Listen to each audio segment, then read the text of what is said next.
읽고 싶은 책이 생겼나요? 책방 가기 전엔 책방 기자. 네, 책을 통해 보는 세상 이야기 책방 기자. 지난번에 이어 10-2화로 K를 생각한다 이야기 이어갑니다. 오늘도 진행은 저 김챔프가 매끄럽게 이어나가 보도록 할게요. 자, 오늘은 새로운 인사법을 준비하셨다는 두 분이 함께하고 있습니다.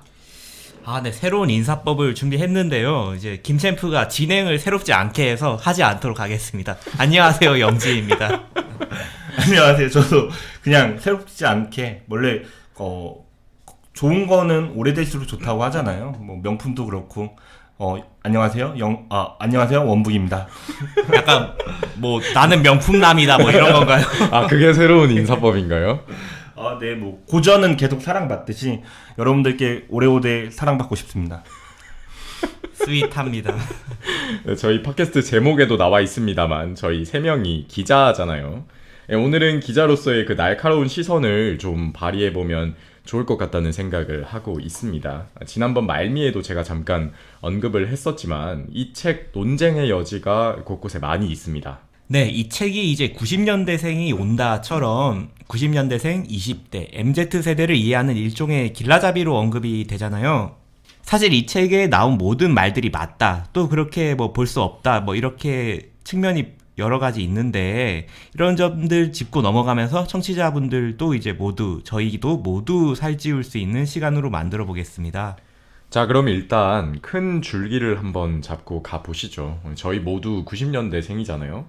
그럼에도 공감 가지 않았던 부분이 분명히 있었을 거예요. 그걸 먼저 한번 이야기해볼까요? 원북 씨 생각 궁금하네요.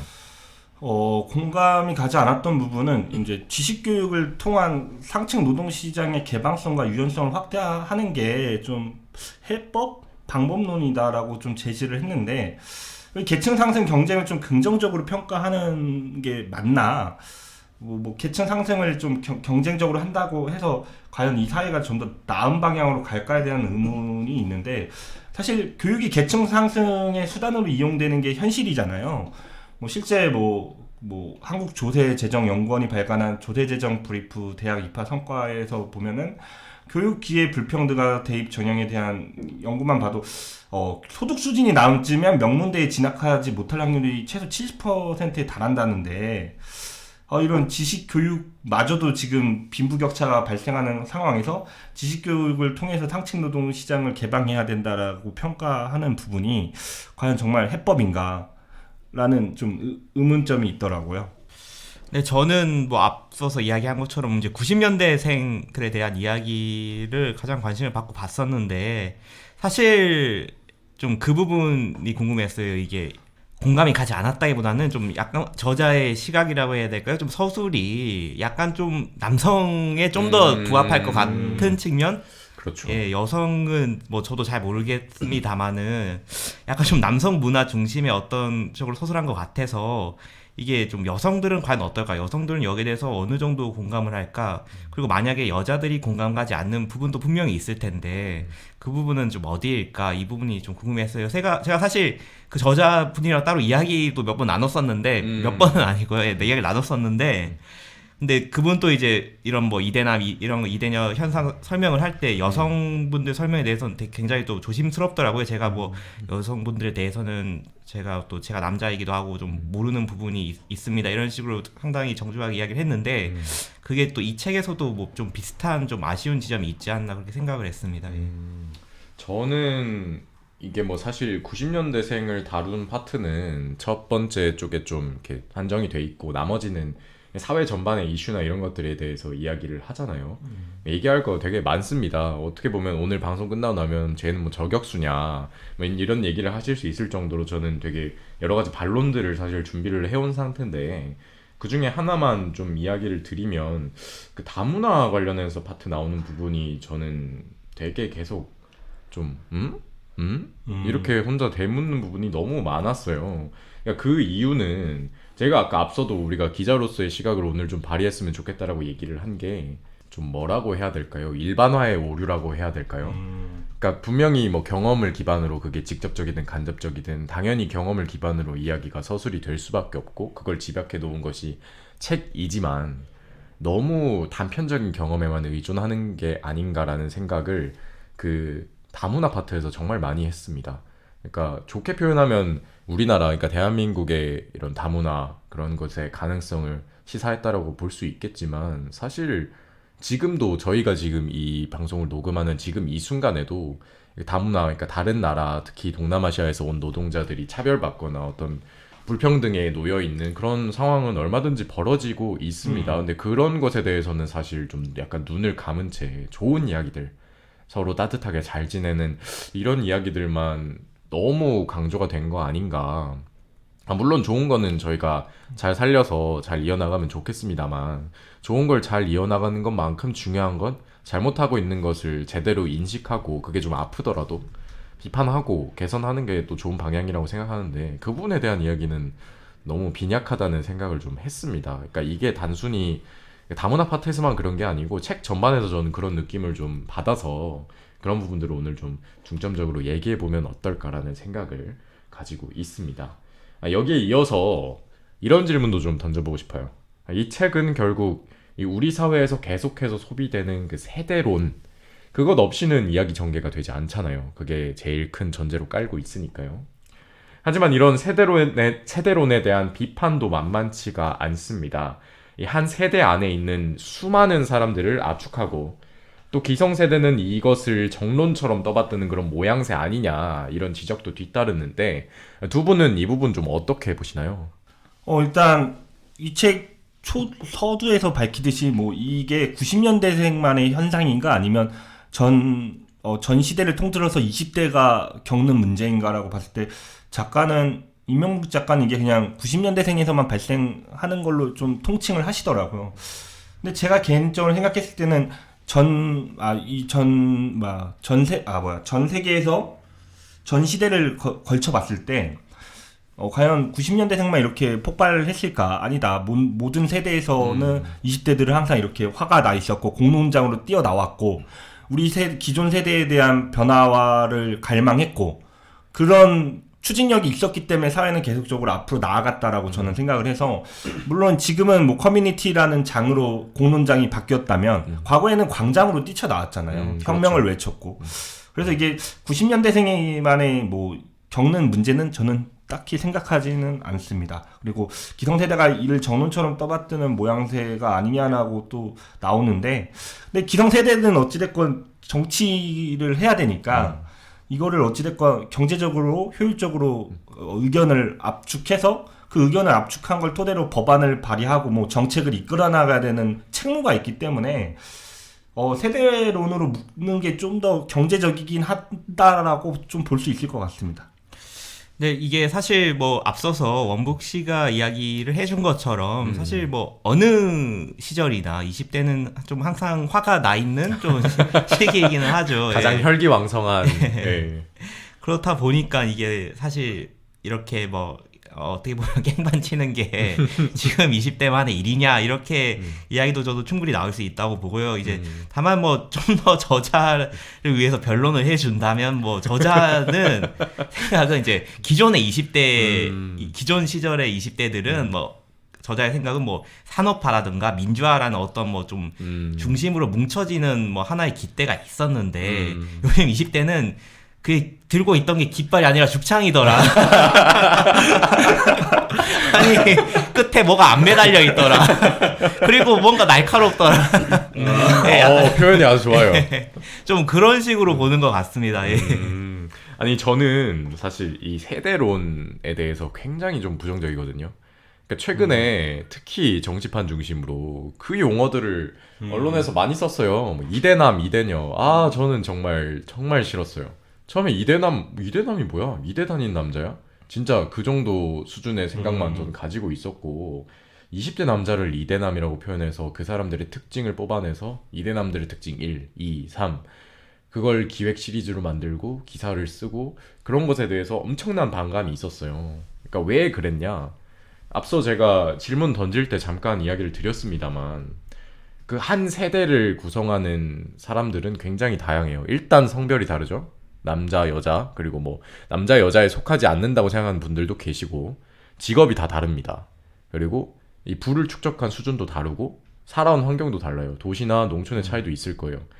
그러면 정말 수많은 삶들이 존재하고 생각들이 존재하고 가치관들이 존재한단 말이에요. 근데 그거를 단순히 90년대생이라는 그 단어 하나에만 응축해 놓는다? 이거는 정말 정말 교만한 생각이다. 정말 편의주의적으로 보려는 거 아닌가 쉽게 그냥 이해하려고 그런 생각이 들어서 반발 심리가 되게 많이 들었고 그래서 저는 사실 그러니까 저희 회사에 지금은 이제 얼마 전에 신입 기자가 들어왔습니다만 그 전까지는 저를 포함해서 20대 남자 기자 3명밖에 없었어요. 예. 그래서 이대남 한창 올해 봄에 그럴 때 계속 물어보는 거예요. 그럴 때마다 솔직히 좀 짜증이 났습니다. 짜증을 냈어요. 이대남이 뭔데? 나는 이대남이라고 기사 나오는 거에 특징 보니까 몇 개 해당도 안 된다. 근데 왜 나한테 자꾸 물어보느냐? 나는 뭔 다르게 얘기할 건데 그럼 다르다고 써줄 거냐? 그런 생각을 좀 가지고 있어서 그렇고 저는 뭐 영진 씨하고 다르게 이 임명묵 작가를 뭐 만나본 적도 없고 이야기를 나눠본 적도 없는데 이런 세대론이 펼쳐지고 나서 그러니까 기성세대가 이를 정론처럼 떠받드는 현상의 정점이 뭐냐면 특히 정치권에서 이런 책을 쓴 사람이나 뭔가 아이콘처럼 된 사람을 불러요. 그리고 막 간담회처럼 자리를 엽니다. 아, 그래서 20대가 뭔가요? MZ세대가 뭔가요? 근데 아니나 다를까 이분도 가셨더라고요. 보니까 몰랐어요. 진짜 내가 이거 대본을 쓰면서 검색해보면서 알았는데 9월인가? 초청을 받아서 가셨더라고요. 근데 뭐 그런 질문도 좀 드려보고 싶습니다. 뭐 대표를 하실 수 있나요? 그러니까 본인이 가지고 있는 조치원이라는 그 도시, 그러니까 지역에서 태어나서 자라오고 공부를 잘해서 서울대학교를 갔고 이 정도 솔직히 이렇게 책을 이거 말고 다른 책도 쓰셨는데 그 정도의 깊이 있는 책을 쓰려면 정말 엄청난 지식 수준을 사실 가지고 있어야 되잖아요. 그러면 이분이 가지고 있는 특성은 또 우리 세대 안에서 그 나이 안에서도 되게 제한될 거라고 생각해요. 근데 그분이 과연 얼마나 대표해서 우리 세대를 설명해 줄 수 있을까라는 솔직히 생각도 들었습니다. 10-2화 시작부터 이야기 되게 날카롭게 저희 들어가고 있습니다. 솔직히 저잡은 좀 서운하실 수도 있을 것 같아요. 서운하셨다면 죄송합니다. 근데 어쩔 수 없어요. 아직 시작도 안 했습니다. 그만큼 저희가 이 책 되게 유심히 봤기 때문에 사실 이런 열띤 이야기 오고 가고 있다는 점도 좀 이해해 주시면 좋겠습니다. 잠깐 환기를 한번 해볼게요. 책 중간에 보면 영화 조커의 주인공이 언급이 되죠. 네, 이제 90년대생을 나타내는 인물로 이제 등장합니다. 조커. 그러니까 조커의 정확히는 이제 조커의 주인공 아서 플렉인데요. 이게 사실 이 영화 자체가 굉장히 좀 논쟁적이기도 했어요. 그렇죠. 그렇죠. 처음에 나왔을 때는 이게 정말 뭐 그런 좀 특정 집단의 울분을 잘 나타냈다 이러고 평가하는 사람도 있는 반면에 이거 무슨 뭐 백인 남성들 너무 이렇게 저렇게까지 뭐 포장해줄 필요 있냐, 뭐 저렇게까지 이해해줄 필요 있냐 이렇게 비판하시는 분들도 많았고 되게 이제 의견이 갈린 영화였는데 어쨌든 이 비유가 저는 괜찮았던 게 이게 일단 기존에 너무 90년대생을 너무 막 좋게 이야기를 한 거예요 사실. 그래서 저는 좀 이제 좀 다크하게 갈 필요 있지 않나라고 생각할 쯤에 이 비유를 봐서 그런 측면에서는 좀 괜찮았다라고 보는데 이제 또 생각이 다양할 것 같아요. 좀 두 분은 어떠세요? 저 같은 경우는 괜찮았다고 저도 평가하고 싶은데 지금 20대가 진짜 맨날 뭐 정치판에서는 20대를 위해서 정책을 내겠다, 뭐 회사에서도 뭐 그렇고 청와대도 그렇고 뭐 20대를 생각하겠다, 90년을 생각하겠다 하는데 과연 이미 부동산 시장만 보더라도 과연 우리가 결혼을 할 수 있는가? 진짜 조커가 될 것 같아요 이러다 진짜. 실제로 올해 할로윈데이죠. 일본에서 20대 한 24살 청년이 지하철에서 흉기 난동을 벌여서 10여 명이 다치고 이제 지하철에 불을 지른 사건이 있었는데 결국 일본에서는 조커 영화가 상영이 금지가 됐고요. 그 20대가 왜 그랬을까에 대한 추측을 해보면 이 사회에 대해서 많이 억압을 받았고 그런 점을 이제 조커를 보면서 영향을 많이 받았다. 그래서 이제 그렇게 행동을 했다고 합니다. 네, 그래서 그런 것만 봐도 조커가 20대들의 그런 울분을 좀 담아내는 인물이다라고 좀 보여집니다. 네, 조커 씨 감사합니다.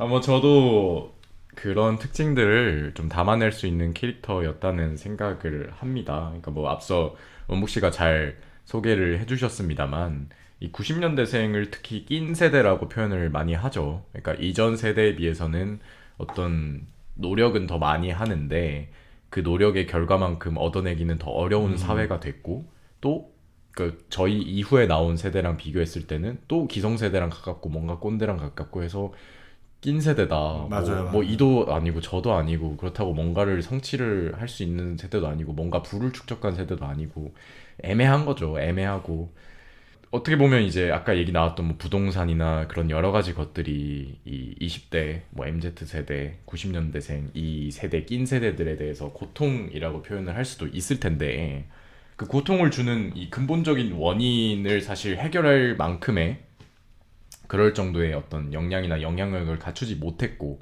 그래서 사실 분노라는 것도 그걸 바꾸고 싶다라는 걸 표출을 하는 건데 분노조차 하지 않게 되는 순간까지도 갈 수 있다라는 거죠. 그러니까 의지까지 상실하게 되면 말 그대로 그냥 진짜 그냥 끝나버리는 거잖아요. 예, 그런 것에 대한 이제 우려가 여전히 계속 있고 그렇기 때문에 그나마 우리나라에서는 그런 목소리들이 계속 나오고 있는 거라고 생각을 하는데 이 조커 같은 경우에는 의지를 포기하지 않았죠. 근데 그 의지를 결국에는 범죄로 연결을 시킨 거기 때문에 그런 일련의 과정, 일련의 흐름은 분명히 어느 정도 좀 이 90년대생을 이해하는데 도움이 될 수 있지 않을까 저도 그렇게 생각을 합니다. 이왕 이야기가 나온 김에 90년대생을 잘 나타낼 수 있는 실존 인물이나 허구 속 캐릭터를 한번 각자 꼽아봐도 좋을 것 같은데 원북 씨는요? 원북 씨 먼저 알려주세요. 저 같은 경우는 90년대생을 대표할 수 있는 캐릭터나 실존 인물이 대표적으로 없다. 그만큼 20대가 목소리를 낼 수 있는 환경이 아니다.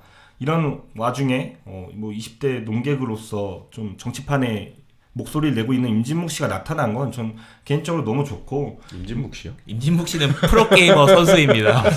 임명묵 씨가 나타난 건 너무 좋고 저는 솔직히 말하면 90년대생이 좀 목소리가 높아졌으면 좋겠고 왜냐면 586만 보더라도 20대 때 정말 강력한 목소리를 지녔었거든요. 물론 그분들이 그런 정치적 아젠다로서 힘을 모아서 그런 목소리를 낸 것만으로도 진짜 대단하긴 한데 근데 지금 시대가 많이 바뀌어서 아젠다를 하나로 모은다는 건 불가능하죠. 뭐 산업화 시대만 보더라도 소품종 대량 생산이었다면 지금은 다품종 대량 생산이다 보니까 하나의 의제로 모은다는 것 자체가 쉽지 않고 그렇기 때문에 이제 90년대생들의 목소리가 높아지는 건 너무 좋고 그래서 뭐 박성민 청와대 청년 비서관이나 임승호 정당 최초죠. 정당 역사 최초로 90년대생이 제1야당 대변인이 됐어요.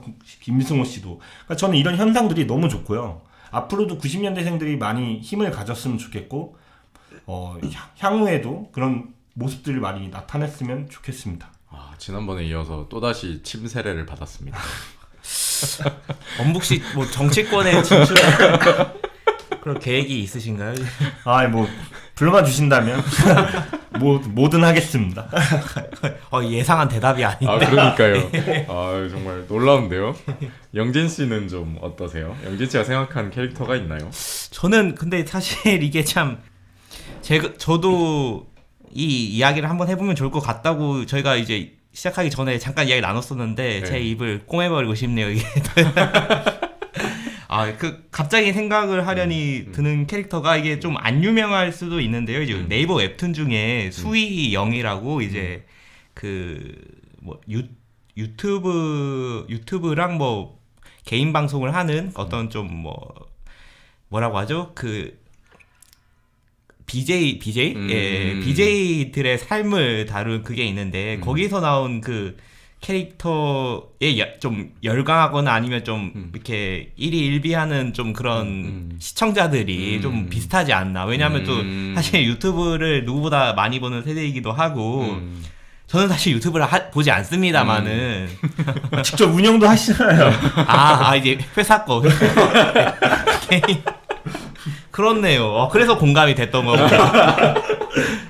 의문이 풀렸습니다. 어쨌든 좀 되게 좀 현 시대의 좀 어두운 부분을 잘 드러낸 웹툰인 것 같아서 그 캐릭터들이 많이 생각나서요. 특정 캐릭터가 아니라 거기에 있는 모든 캐릭터들이 좀 어두운 측면을 잘 비춘 것 같아서 저는 그렇지 않나 생각을 했습니다. 아니 저는 아까 제가 말씀드렸잖아요. 저 세대론 싫어한다고. 그래서 90년대생 모두를 대표할 수 있는 사람은 솔직히 꼽지 못하겠고요.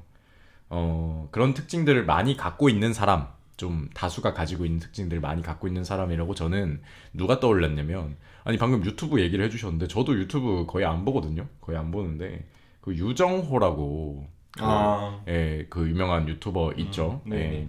그분이 생각이 났어요. 왜 생각이 났냐면 이 저자가 왜 저희 지난번에도 책 내용 좀 설명을 했습니다만 첫 번째 파트에서 90년대생 특징을 설명을 하죠. 그러면서 SNS 이야기를 하잖아요. 네. 근데 그 SNS 관련 현상이 그 사람한테 정확히 들어맞는 거 아닌가 이런 생각을 했어요. 그러니까 어떤 선한 행동을 하고 선한 영향력을 미치면서 되게 그 SNS를 중심으로 한 인터넷 공간에서 되게 일종의 찬양 같은 걸 받고 되게 본인의 그런 역할이나 그런 지위나 본인한테 오는 그런 부분들, 칭찬 이런 것들에 대해 만족하면서 되게 살아가는 사람이었는데 알고 봤더니 이제 속내에서는 여러 가지 일들이 있었죠. 사기의 부분도 있었고 뭐 부채의 부분도 있었고 실제로 그게 뭐 조작이냐 아니냐 이런 논란까지 맞아요. 이어지면서 허와 실의 차이가 드러났잖아요. 그래서 그런 점이 되게 좀 너무나 또렷하게 특히나 또 뭐 100만 이렇게 넘게 구독자를 가지고 있는 유튜버였기 때문에 되게 그 유튜브 세계에서는 엄청 충격을 준 사건이었잖아요. 좀 그런 현상들이 드러나지 않았나 그 사례에서 그 생각을 좀 해봤습니다. 네, 저자는 이 이전 세대, 그러니까 저희 이전 세대의 경우에는 아까 영진 씨가 한번 잠깐 이야기를 했습니다만 뭐 산업화, 민주화의 비전을 공유했다고 얘기를 합니다. 근데 90년대생부터는 이런 비전이 없기 때문에 계속해서 이 불협화음이 생기는 거 아닌가 이렇게 저자 지적을 하고 있는데 산업화, 민주화 이후에 우리가 가질 수 있는 비전은 어떤 게 있을까요? 이게 정말 어려운 것 같아요. 사실 이것들을 뭐 저자한테 물어봤는데 저자도 당장 던지기만 하고 일단 아니야. 그러니까 이게 어쨌든 꼭 어떤 답변을 해야 되는 문제 제기에 또 답변이 따르는 건 아니니까 이게 그거 좀 답이 없는 문제인 것 같기도 해요. 그래서 근데 사실 저도 생각이 안 나더라고요. 그래서 보니까 그냥 요즘 드는 생각은 어쨌든 뭐 산업화랑 민주화로 한번 이렇게 뭉치는 그런 좀 이념이라고 해야 될까요? 좀 그런 비전이 있었으면 이번엔 좀 이런 게 없는 정말 좀 개인화라고 해야 될까? 뭐 개인주의에 대해서 한번 좀 이번에 한번 좀 고르고 가면 좋지 않을까? 좀 그러니까 이때까지는 좀 어떻게 하면 뭉칠 수 있을지에 대해서 어떻게 하면 뭉쳤는지에 대해서 조명했다면 이번에는 좀 뭉치지 않는 시기를 어떻게 하면 좀 아름답게 보낼 수 있을까에 대해서 좀 최소한의 그런 선을 서로 정하면서 좀 서로에게 상처 주지는 않되 또 이게 뭐라고 해야 될까요? 이게 차가운 관심이라 모르겠네요. 이게 네, 상처 주지는 않되 이제 그럼에도 좀 관심을 놓치지는 않는 딱 그 정도, 그 정도의 어떤 미지근한 상태를 한번 그런 일컫는 비전을 만들어 보는 건 어떨까 그렇게 생각을 했습니다. 근데 실질적으로 대한민국이 산업화 민주화를 겪은 지가 얼마 안 됐어요. 그렇죠. 그럼 파고를 겪은 지 얼마 안 돼 또 파고가 생긴다? 그럼 이거 그냥 불안정한 상태만 계속 유지되는 거기 때문에 지금은 어찌됐건 안정기고 이 안정기를 어떻게 이끌어 나갈까에 대한 고민을 해야 되는 시기라서 굳이 우리가 비전을 갖고 살아야 되느냐 라기보다는 지금 안정기를 이룩했는데 왜 사회적인 부와 명예는 한쪽에 쏠렸는가에 대한 문제를 지금 우리는 다 공유하고 있지 않나. 그 문제를 어찌됐건 해결하는 게 우리의 비전이지 않을까라고 저는 좀 생각하고 있고, 네, 그래서 뭐 이 정도라고 생각하면 될 것 같습니다. 그쵸. 저 방금 원묵 씨가 얘기한 부분 되게 중요하다라고 생각을 하는데 지금 저희 되게 안정된 시기에 놓여 있고 그렇기 때문에 우리 세대가 불만을 갖는 거 아닌가 그런 생각을 해요. 왜냐면 안정된 시기면은 변동 가능성이 낮아졌어요. 근데 우리가 지금 변동 가능성 낮아진 이걸 그대로 받아들일 수 있느냐? 이걸 못하는 거잖아요. 그쵸. 왜 그 축적된 사람들은 잘 살아가는데 우리는 그렇게 하지 못하고 그걸 그냥 받아들이고 살아야 되느냐? 이거에 대한 반감이 있는 거잖아요. 그래서 그런 부분들이 계속 화두가 되고 있는 거고 실제로 지금 나오는 대선 후보들도 그런 관련한 공약들을 내고 있는 거고요. 뭐 비전, 그러니까 뭐 산업화, 민주화 이렇게 되게 거대 담론으로 얘기하기는 어렵겠습니다만 저희가 바라보는 그런 부분들 어떤 부를 비롯한 그런 것들, 권력, 뭐 기존 기득권들이 가지고 있는 소유하고 있는 점유하고 있는 것들 가치를 어떻게 재분배할 것이냐 이것에 대한 사회적 논의는 좀 필요하지 않을까 뭐 그런 생각 조금 해봅니다. 네, 지금부터는 책 강론으로도 한번 이제 들어가 보겠습니다. 첫 파트에서 90년대생 다루면서 아까 제가 얘기했던 그 SNS 이야기가 나오죠. SNS의 명암이 함께 다뤄지는데 두 분 생각이 좀 궁금해요. SNS가 과연 건설적인 토론을 통해서 뭐 어떤 사회적인 의제나 담론을 끌어내는 공간에 가깝냐, 아니면 사회 갈등을 조장하는 그냥 일종의 장치에 가깝냐, 질문 한번 드려보고 싶습니다. 네, 뭐 저는 굳이 따지면 뭐 후자에 가깝지 않나. 갈등을 조장하는 장치. 아니 그게 저 나쁘다고는 안 보고요. 이게 SNS가 사실 어떻게 보면 좀 누군가에게 직접 말하는 게 아니잖아요. 이게 벽에 대고 말하는 건데 좀 그 벽이 유리벽이더라. 그리고 막 그 글 쓰는 사람도 유리병인 걸 알잖아요. 이게 다 벽에 대고 말하는데 다 보이고 다 들리더라. 그런 거니까 이게 사실 좀 더 사람들이 좀 말을 더 편하게 하는 생각도 있고, 좀 본인이 이게 굳이 상대방한테 굳이 안 할 말들도 좀 더 좀 자극적으로 말하게 되는 그런 경향이 있는데, 다만 뭐 이렇게 해서 갈등이 조장되는 게 이게 마냥 나쁘다고는 안 봐요. 이게 또 어떤 갈등은 또 필요하기도 하고, 그렇죠. 그게 사실 기존 SNS가 없었더라면 그런 문제가 바뀌는데 좀 시간이 오래 걸릴 수도 있는데, 이게 좀 배양센터라고 해야 될까요? 좀 식물 빨리 키우는 그런 느낌처럼 갈등을 그냥 요즘 주식을 시면 3배 레버리지로 이렇게 키워버리는 거죠. 그래서 이렇게 단기간에 이제 퍼뜨려 버리는 건데, 다만 또 이것도 단점이 있겠죠. 너무 이게 단기간에 이렇게 다다다닥 커버리니까 좀 건설적이고 성숙한 방식으로까지는 되진 않겠지만, 이게 정말 고치고 싶은 문제를 좀 효과적으로 정말 고치는 것 자체의 목적을 두고 본다면 꽤 또 나쁘지 않은 또 장치이기도 같다. 해서 좀 양면적인 것 같습니다. 예. 정말 양면적인 효과를 내고 있어서 불필요한 존재는 아니다라고 좀 한 줄 평을 하고 싶고, 대표적으로 이득을 본 부분은 이제 정부의 비대칭성이 많이 해소가 됐죠.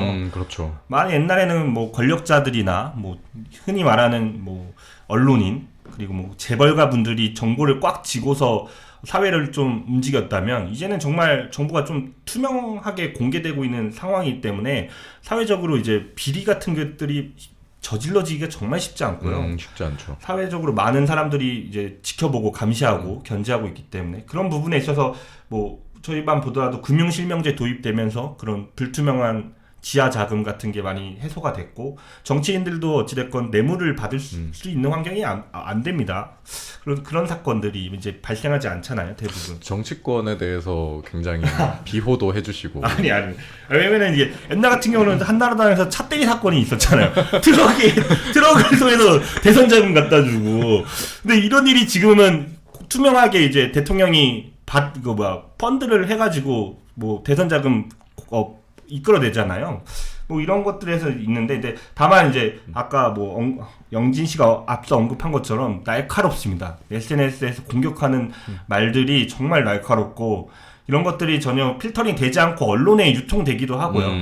그러면서 사회적 갈등이 너무 조장되고 있고, 이런 극단으로 치닫는 갈등, 그렇죠. 세대 간 극단으로 치닫는 갈등부터 해서 정치권도 갈등을 너무 극단으로 치닫고 있죠. SNS를 통해서.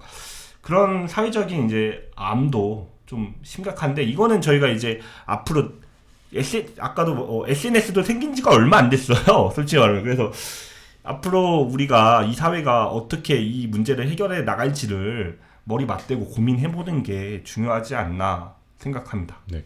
아니, 원묵 씨가 저희 중에 SNS를 제일 열심히 하잖아요. 원묵 씨는 SNS를 어떤 공간으로 주로 사용을 하세요? 제가 어떻게 살아왔는지를 좀 기록하는 용으로 쓰고 있는 것 같아요. 이렇게 주먹의 삶. 아닙니다. 보통 그런 말씀들 많이 하시잖아요. 나중에 어머니랑 아버지가 돌아가셨을 때 볼 수 있는 영상을 찍어놔라, 사진을 많이 찍어라 그러는데, 저도 제 인생을 돌이켜보면 제 10대 때 어떻게 했나, 20대 이제 말미인데 20대 때 내가 어떻게 살아왔나를 돌이켜보려면 일기장이 필요하잖아요. SNS는 그 일기장의 대체제가 되지 않았나 라고 저는 좀 생각합니다. 약간 아카이브처럼 쓰신다는 건가요? 그렇죠. 제가 되게 웃긴 게, 이제 보통 SNS에 일기장 대체제로 사용하는데, SNS에 뭘 글 올리면 아유 이건 일기장이나 써라 이런 악플이 되게 많이 달리거든요. 되게 좀 모순적인 것 같아요. 그런 분들은 이제 친구 삭제. 참. 네, 좋습니다. 저희 뭐 일단 첫 번째 파트에서는 어쨌든 90년대생과 SNS 이야기가 나오고 이제 그 뒤로 넘어가면은 K방역 얘기 나오죠. 제가 10-1화에서 아주 짧게 예고를 드렸습니다만 정말 엄청난 생각들을 좀 가지고 있었어요. 그 글들을 읽으면서. 제가 보건복지부하고 질병관리청 이제 출입, 그러니까 담당을 하고 있는 코로나19 기자로서 정말 진짜 많은 생각들 들고 할 말 많습니다. 한마디 안 할 수 없겠죠. 일단 두 분 생각 먼저 들어보고 제 이야기를 좀 말씀드릴게요. K방역 같은 경우는 솔직히 말하면 처음에는 잘하고 있다라고 생각을 했는데 너무 이게 권력이 계속 세지면서 저희를 억제고 있잖아요. 근데 억제한다고 해서 더 상황이 나아지지는 않는 것 같고 그러다 보니까 자영업자분들이 정말 2년 동안 장사를 못하게 되는 상황인데 그렇다고 그걸 또 세금으로 다 갖다 주는데 뭐 자영업자한테 지원할 수 있어요. 근데 지금 계속해서 불을 쌓는 분은 아무런 코로나 영향을 받지 않는 분은 이제 건물주분들 이제 하느님 위에 건물주 있다, 조물주 위에 건물주 있다 그러는데 아무튼 뭐 정말 참담한 상황입니다. 진짜 대한민국 정부는 좀 똑바로 해야 되지 않나 좀 쓴소리를 하고 싶습니다. 네, 지엄한 비판. 네, 어쨌든 뭐 K 방역에 대해서 되게 말이 많잖아요. 이게 사실 뭐 이 단어 자체는 좀 좋은 의미로 쓰인 거죠. 그렇죠. 예. 네네. 그래서 이게 사실 뭐 해외 사례랑 비교를 해보면 뭐 인구당 뭐 확진자라든지 뭐 그런 것들에 대한 숫자는 좀 저희가 좀 상대적으로 적으니까 좀 거기에 대해서는 좀 객관적으로 평가를 해도 나쁘지 않을 것 같습니다. 다만 이게 또 항상 살아있는 권력은 감시해야 되기 때문에 이제 그렇죠. 좀 기자들이 좀 더 이제 방역 관계자분들 입장에서 좀 억울할 수도 있겠지만 또 저희도 나름의 윤리가 있기 때문에 또 더 잘하라고 해주는 뭐 택지지에 그런 거 있을 것 같고요. 이거에 대해서 또 되게 좀 찬반이 갈리는 것 같아요. 이 한쪽에서는 또 뭐 이게 뭐 개인주의 서양은 개인주의 문화가 돼서 이게 잘 안 되고 있고 반대로 동양은 뭐 주민등록증부터 해가지고 이렇게 좀 감시라고 해야 될까 좀 이런 시스템이 잘 돼 있어가지고 한마디로 좀 뭐 유교 문화나 좀 동양의 그런 것들의 억압적인 개인에 대한 좀 억압을 좀 더 관대한 그런 거에 잔재다 뭐 이렇게 보는 시각이 있고 또 그 반대쪽에서는 아니다 이거는 구성원들이 정말 뭐 민주적인 시민이어서 서로 이제 알아서 조심을 해서 또 이렇게 개인과 어떤 집단을 모두 이제 살피기 때문에 정말 K 국민이 뛰어나서 잘 하는 거다 좀 이렇게 칭찬하는 그렇게 두 개가 있는데 뭐 이 중간 어디겠죠. 그런데 제 생각에는 그냥 둘 다 뭐 일리가 있겠지만 과연 사람들이 솔선수범해서 이렇게 잘 따르는 정말 좀 숭고한 뜻으로 따른다고는 보지 않고요. 이게 정말 내가 남한테 피해 줄 수 있겠다는 게 하나가 있고 그건 정말 좋은 거죠. 그래서 그 반대편에서는 그래서 내가 이렇게 참고 있는데 좀 불편하잖아요. 이제 뭐 모임도 그렇죠. 못 하고 불편하죠. 예지가 내가 참고 있는데 저놈 봐라. 저놈은 방역 수칙을 안 지키네. 에이 맛 좀 봐라.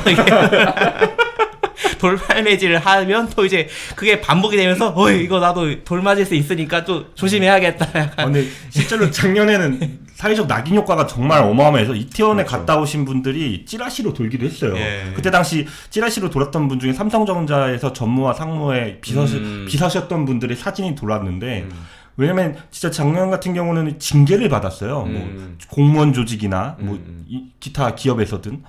그러니까 엄청나게 강력하게 규제하는 기 때문에 뭐 영진 씨 말처럼 따를 수밖에 없지 않았나 상황이. 계속해서 비판적인 스탠스였습니다만 여기서는 더 그 강도를 높일 수밖에 없어요. 그러니까 왜 그러냐면 참 쉽게 생각했다 이 사람이 라는 생각을 전 진짜 했어요. 사회 현상이라는 게 뭐 이렇게 이 정도로 단편적으로 바라봐도 되는가? 그런 의문을 계속 품고 있었거든요. 단 하나의 문장에도 동의해 줄 수가 없었어요. 저는. 그러니까 왜 그러냐면 그냥 예시를 하나 들어서 말씀을 드리겠습니다.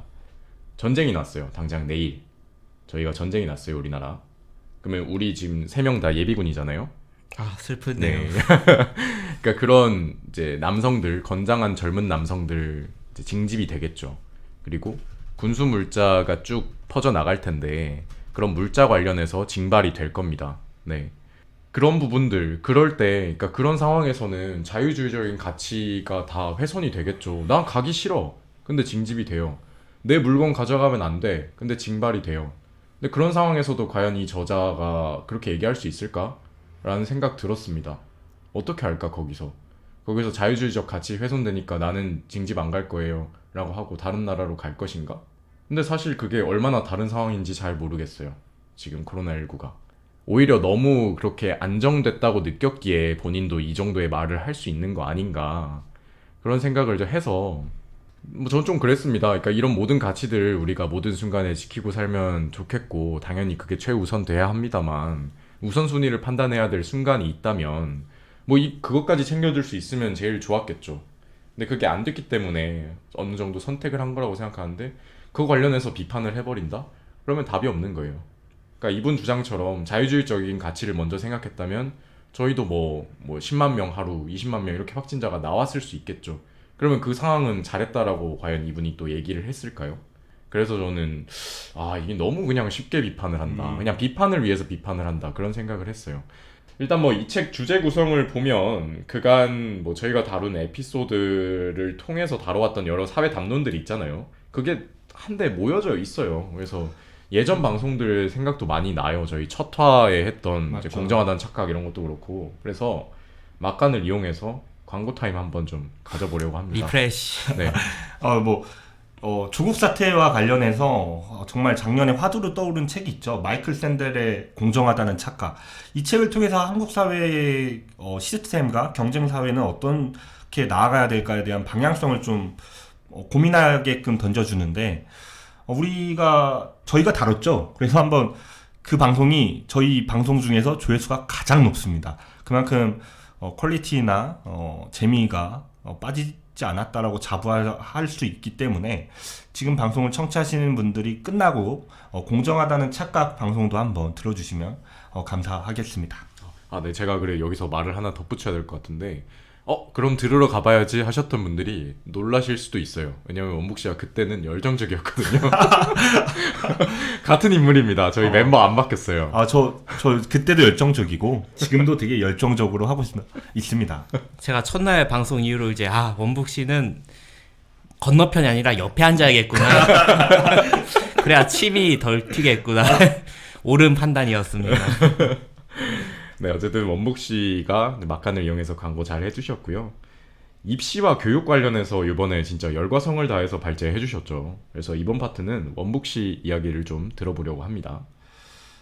이게 교육이 계층 상승의 수단으로 이용되는 현실에서 저자는 이제 교육을 통해서 이제 갈 수 있도록 하는 게 상층 노동시장 가는 게 해결책으로 좀 제시해서 아까 초반 1부에서도 좀 동의하지 않는다라고 얘기했던 것 같은데 가구 소득이 수준이 낮으면 명문대에 진학하지 못할 확률이 최소 70%에 달한다고 해요.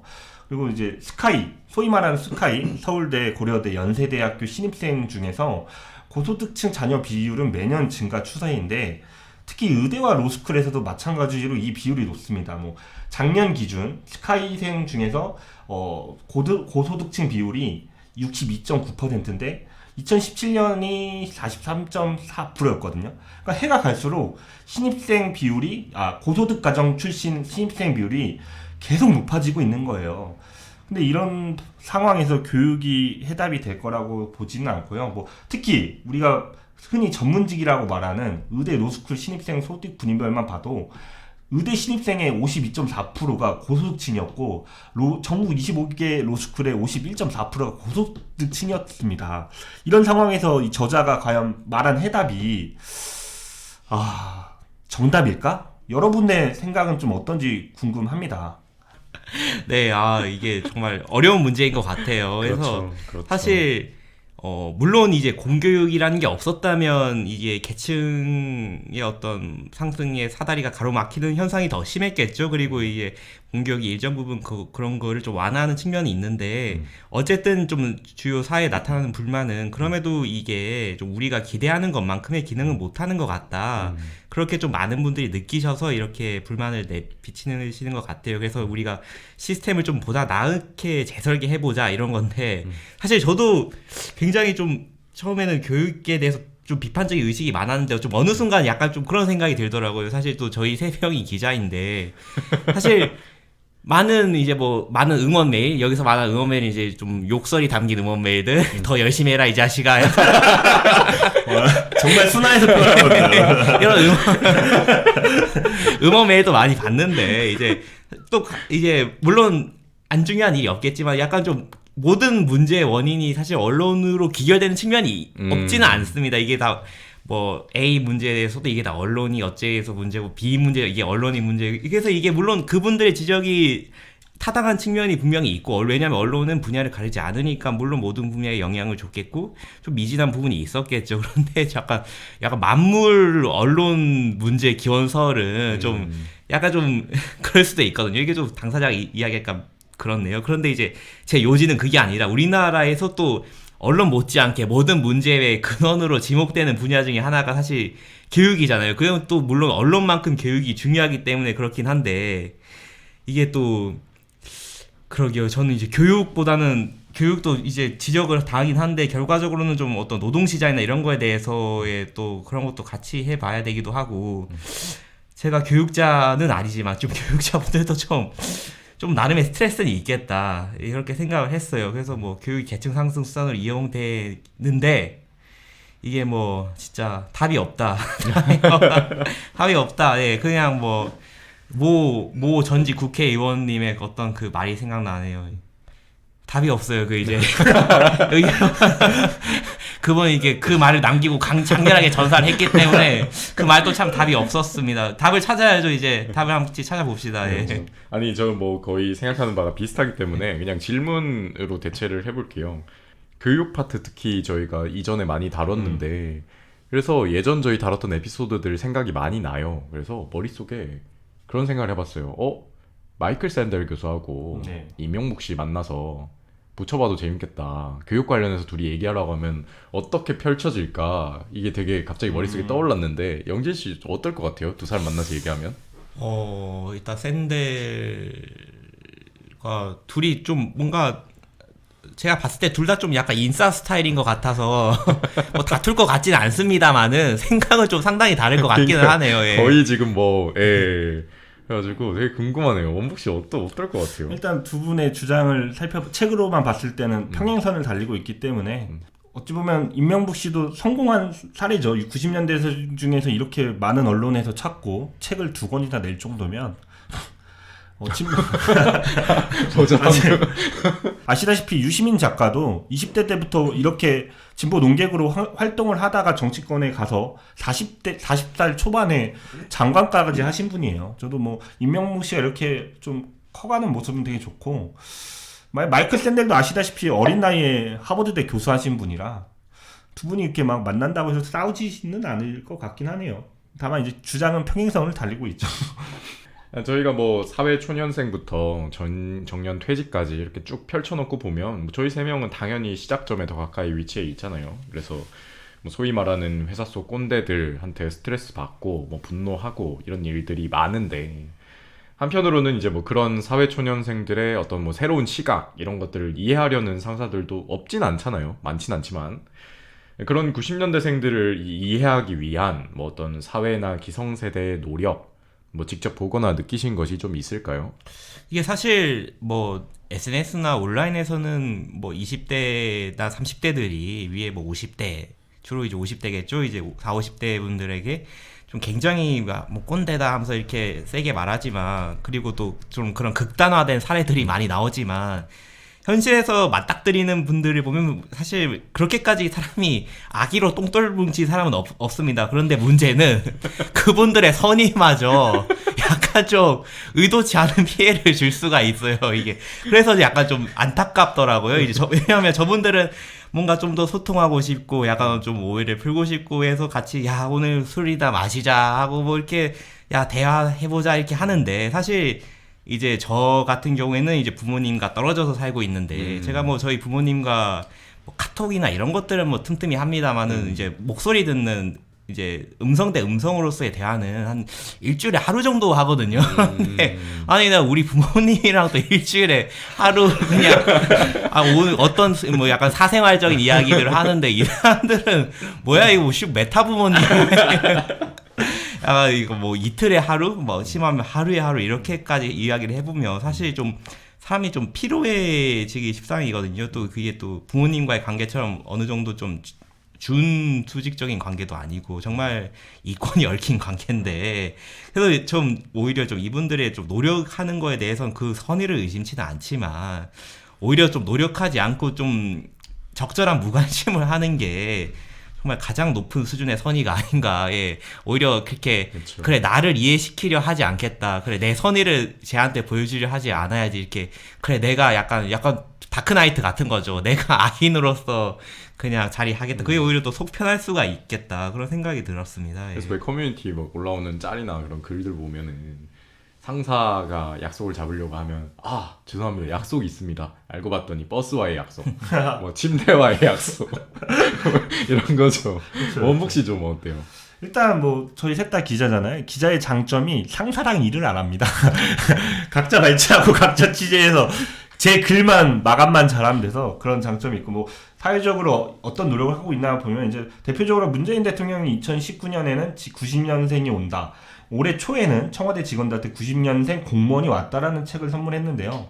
이제 이 책을 전달하면서 새로운 세대를 알아야 미래를 준비할 수 있고 고민도 해결할 수 있다라는 메시지를 전달했잖아요. 어찌됐건 한 나라의 수장이 이렇게까지 나서니까 기업이나 그리고 공무원 사회도 많이 바뀌고 있고요. 대표적으로 뭐 인사 개편이 많이 이루어지고 있잖아요. 뭐 90년대생뿐만 아니라 좀 더 어린 사람들이 임원에 올라갈 수 있도록 인사 개편이 계속 바뀌고 있고 뭐 아까도 말씀하신 것처럼 정당 역사 최초로 90년대생 야당 대변인이 나오고 뭐 90년대생 청와대 비서관이 나오고 있습니다. 이렇게 사회적으로 많이 노력하고 있는데 우리도 뭐 더 필요하다, 노력이 더 필요하다라는 이제 목소리를 높이고 있는 현실이죠. 네, 좋습니다. 이 90년대생을 한국 나이로 나열해 보면 32살의 90년생부터 그리고 23살의 99년생까지로 이루어져 있습니다. 성별이나 나이, 그러니까 직업이 다양하죠. 그렇기 때문에 각자마다 원하는 바도 또 생각하는 바도 다를 텐데 이들이 행사하는 이 사회적 영향력이 점차 커져가고 있다는 점은 아마 부정하기 어려울 겁니다. 그렇기 때문에 이 90년대생들을 이해하기 위한 이런 시도가 꾸준히 나오고 있는 것 같고요. 그리고 뭐 또 더 많아져야 되겠죠. 이 책이 참고가 될 수 있을 것 같습니다. 저희가 이번 화에서 다룬 것처럼 각자의 생각에 따라서 뭐 비판적으로 받아들여도 좋고 또 토론해보는 것도 좋을 것 같아요. 두 분 오늘도 고생 많으셨습니다. 네, 저희 방송 팟빵과 아이튠즈에 꾸준히 업로드하고 있습니다. 피드백과 의견 자유롭게 남겨주시면 적극 반영해서 좀 더 재밌게 그리고 유익하게 만들어 보도록 할게요. 임명목 작가의 K를 생각한다. 오늘 10-2화까지 마쳤습니다. 함께 해주신 모든 분들 감사합니다. 다음번에도 유익한 시간 함께 공유하고 또 나눌 수 있었으면 좋겠네요. 지금까지 책방 기자였습니다. 다음 시간에 만나요. 다음 시간에도 책방으로 고고싱!